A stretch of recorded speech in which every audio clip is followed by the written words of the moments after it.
Good afternoon, welcome to the channel. Well, we're away again in the van, and this time we're in a place not far from Buxton, still in the Peak District again, not far from a place called the Monsal Trail, which is a hiking and cycling place. But we've got here a lay-by just off a single track road. Over there you can just see that sign. It's telling you that it's National Trust. There's a set of steps there along up there, so that must be a walk. It's like a hiking area. And right next to us here we've got a little stream. There is a bigger river, I can hear it over in the distance, and there's a place at the end of the track here called Litton Mill. Now obviously it used to be a cotton mill or textile mill, some sort of Victorian, and probably going to have a look at that in a bit. Have a look at that. So here we've got, I've just seen a lot of cyclists come up here. Well, this is part of the trail, public footpath. Yeah, go up there. But I'm not here for hiking. Today's a bit of a weird day. You can see it over there above the trees. There's a big blanket of fog around everywhere. So it's this is a forested area, but a beautiful place in the middle of a lot of cliffs. Quite nice. So anyway, I'm just going to park up here. So we're here for the day or the night. Presumably these cars that are just walkers will be gone. Whether we get anyone else, I don't know. But it's a nice peaceful spot, nice and quiet. Can't really see it, we're getting busy. Not sure what's over this side. It looked like there was a stream carried on. Not going to go trudging in because it's probably pretty boggy. But, so we're out for a few days. Obviously here at the moment. Let me turn you around. Right, there's a lot of steps going up to the top there. There must be some sort of a little viewpoint or something. Let's just have a look what this sign says. Oh, there's the stream. You can hear it there. Climb the steps to Bellamy's Bank. Limestone bank dedicated to David Bellamy. Now he went out of fashion, didn't he? The famous botanist in the 70s, 80s. On telly all the time. Until he said something about he didn't believe the climate catastrophe stuff was true. And suddenly he disappeared from the TV. One of our most famous and celebrated botanists who didn't agree with the government and the general thoughts that apparently we have to believe without any substantiation or proof or evidence, except for scientists who are paid to make those sort of claims. So, enough of the rant. Here we go, back here. I'm just debating whether to have a walk down to the mill and have a look. Oh, there's a load of people now with a load of dogs. Or maybe just to stay here. I think we'll have a cup of tea. Too early for Posh O'clock, I don't know. Maybe later on we'll have Posh O'clock when we're having a toasty. I think might have I don't know, might have an egg one. We'll just see. So I'll bring you back in a bit. So, nice place. This is where I'm staying. Bring you back when we're having a bit of a walk. So, we've come for a little walk down to what was Litton Mill. You can see behind me. It's now apartments. Apparently, it was built in 1782 by two local farmers who decided they'd go into the textile business. They built it with the intention of making cotton and silk, but they did it to use, let me just take it over, it was using the power of the River Wye that runs next to it.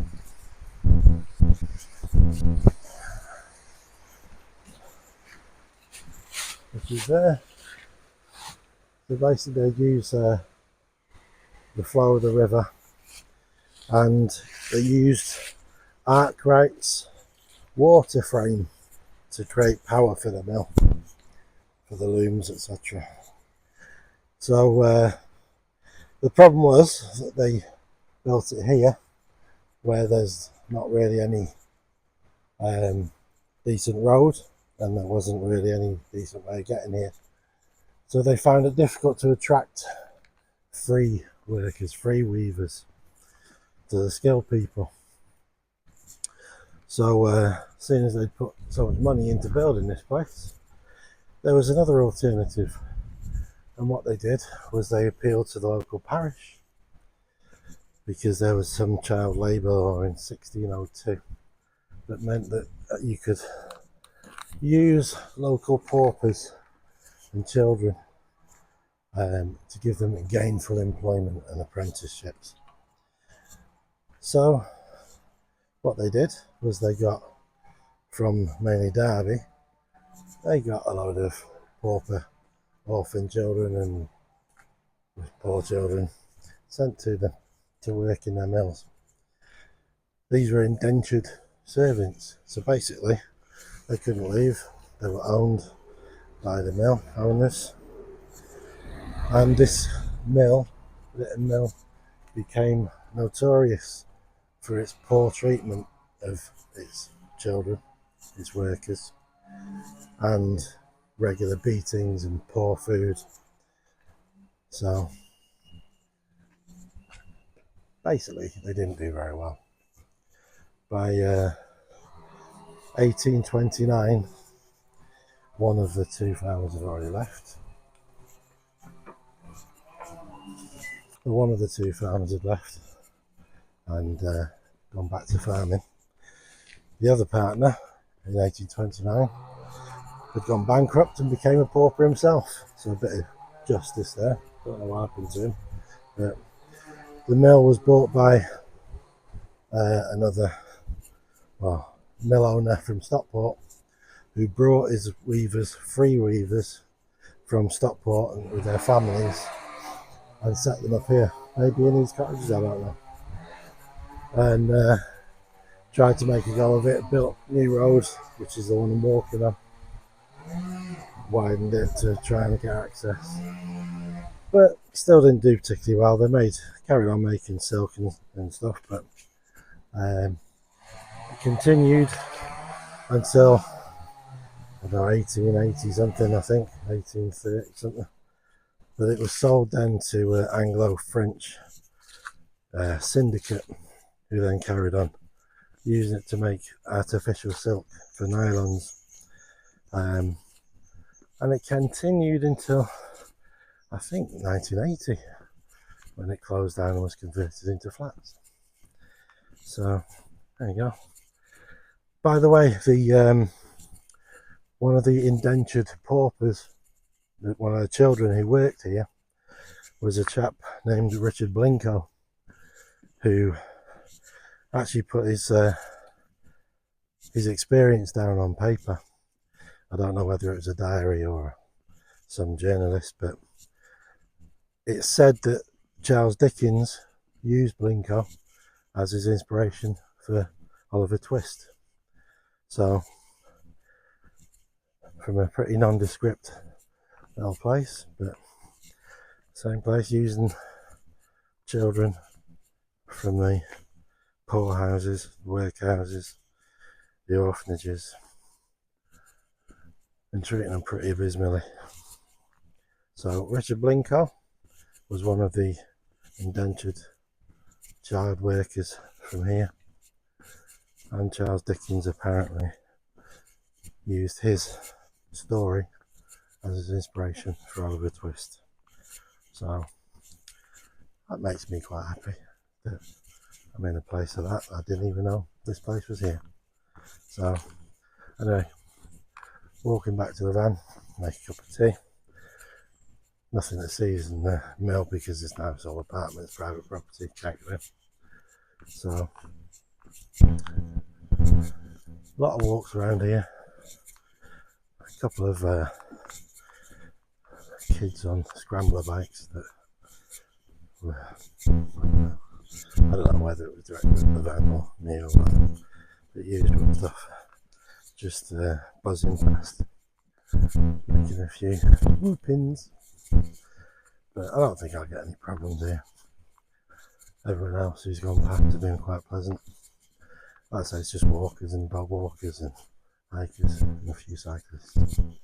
So, we'll have a cup of tea now and then decide what we're doing later.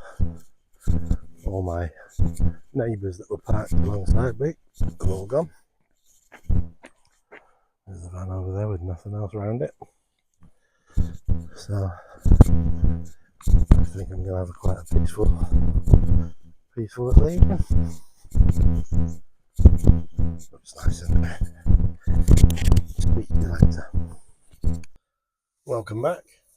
Now, I thought sitting here having a cup of tea.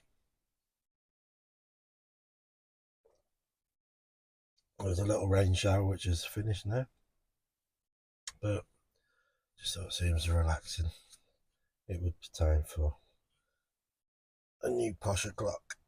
So, wine glass,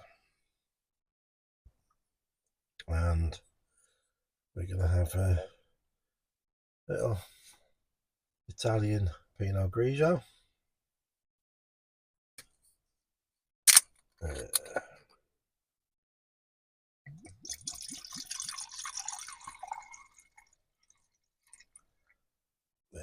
Very nice. Let's have a look.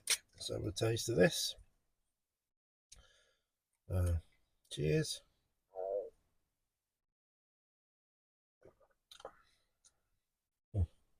Nice. But I can hear you saying,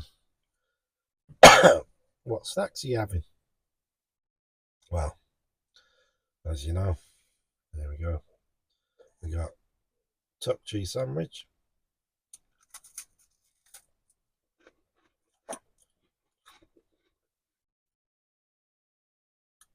That's luxury. And digestives.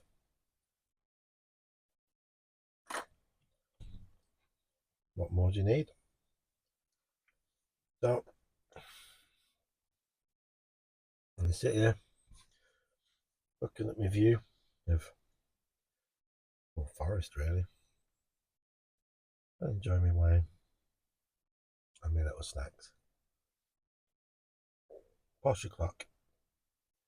Gotta have the good things in life, no matter where you are. No such thing as roughing it. Cheers.